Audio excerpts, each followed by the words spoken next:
और मियां वाला वाकया तो आपको पता है, मियां डिस्कस होगा भाई, मियां के बगैर जान नहीं छूट सकती। ये वही लेगेसी आगे चल रही है भाई।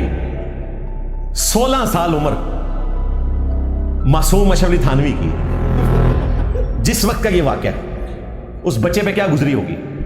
अल्लाह करे कि वो किसी ट्रॉमे में ना चला गया हो। आज तो कीमुल उम्मत है, लेकिन उन्होंने अपनी जिंदगी में क्या क्या गम देखे हैं, क्या क्या गम उन्होंने नकल किए हैं। हकायात औलिया के नाम से अरवाह सलासा, उसमें वो मदरसा देवबंद के जो बानी हैं कासिम नानोतवी साहब, और उनके बाद जो उनके नायब बने रशीद अहमद गंगोई साहब, उनका एक वाकया उन्होंने नकल किया है। सीसीटीवी की वीडियो तो हमारे पास नहीं है, लेकिन थानवी साहब का कहना तो इन उलमा के लिए उससे भी बढ़ के सबूत है, और प्रिंट भी इन्होंने खुद किया। तारिज भी साहब ने जब ये वाकया सुना तो मुझे कहते हैं वाकई लिखा है, मैं कहती बिल्कुल लिखा है। तो कहते हैं मैंने किताब भिजवा, तो मैंने उनको किताब भेजी थी कई साल पहले। तो वो वाकया आपको पता है, हमारे जो कराची के ममदू हैं मुफ्ती साहब, उन्होंने उसको डिफेंड करने की भी कोशिश की। अल्लाह का शुक्र है, ये बड़ी मेहरबानी है। अगर वो डिफेंड ना करते तो आप कैसे मानते हैं कि वाकया वाकई लिखा हुआ है। और जिस तरीके से उन्होंने डिफेंड किया है, मजा आ गया। उन्होंने कहा कि ये फौज मजाक भी कर लिया करते थे। हाँ, फिर उन्होंने जो उसकी मिसालें बयान की हैं, उन्होंने फिर बताया कि जी हम किस तरीके से, वो सारी गुफ्तगू मैं इसमें अटैच कर दूंगा ताकि आपको अंदाजा हो जाए कि लोगों की लैंग्वेज क्या है।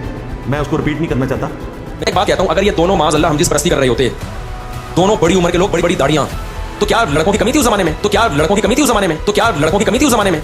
हम जिस तरह परस्ती करने वाला क्या इतनी बड़ी बड़ी दाढ़ियों वाले आदमी को तलाश करते हैं इस्लाम के लिए?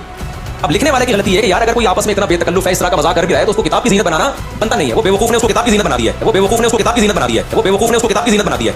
तो इंजीनियर अगर ये इतराज करता ना कि इनके मुरीदों में अकल नहीं थी, एक निजी वाकया, महफिल का मजाक का वाकया किताब में लिख दिया, तो हम उसको सपोर्ट करते कि वाकई सही कह रहे हैं यार, एक बेतकल्लुफी का वाकया था, किताब में लिखने की क्या जरूरत थी? इंजीनियर क्या कुछ सड़ा हुआ दिमाग है, उसके हमेशा उससे गोबर ही निकलता है, मुंह से भी गोबर। बाद लोगों के गोबर का एक खास रास्ता अल्लाह ने बनाया है, वहीं से निकलेगा। लेकिन कुछ लोग ऐसे हैं कि उनके लिए वो रास्ता छोटा पड़ गया तो मुंह से भी गोबर निकलता है। लेकिन इंजीनियर के चूंकि दोनों रास्तों से मुंह ही हमेशा निकलता है, लेकिन इंजीनियर के चूंकि दोनों रास्तों से मुंह ही हमेशा निकलता है, तो मुंह की बवासीर कहते हैं ना, तो मुंह की बवासीर कहते हैं ना, तो मुंह की बवासीर कहते हैं ना, तो उसने फौरन इस पे कहकर लौटेबाजी कर रहे थे माज़अल्लाह। ये खालिसतन एक मजाक का वाकया है जो उनके किसी शागिर्द ने लिखा कि दोनों लेटे हुए मजाक कर रहे हैं एक दूसरे के, जैसे होता है ना बेतकल्लुफी का मजाक लोग कर रहे होते हैं, फोश मजाक भी करते हैं एक दूसरे के साथ बेतकल्लुफी में। वो एक महज मजाक का वाकया है। लिखने वाले का मकसद ये था कि इतने फ्री थे कि इस तरह के फोश मजाक भी आपस में कर लिया करते थे। लोग कर रहे होते हैं, दोस्त भी एक दूसरे से मजाक कर रहे होते हैं। आज तो बड़ा कहते हैं ना, बड़ा तो बड़ा चमक चमकता हुआ लग रहा है, काश तू लड़की होता मैं तुझसे शादी करता। ये कह रहे होते हैं ना लोग, कहते हैं ना बड़ा तो बड़ा चमक चमकता हुआ लग रहा है, काश तू लड़की होता मैं तुझसे शादी करता। ये कह रहे होते हैं ना लोग। ये दोस्त अहबाब आपस में मजाक करते हैं।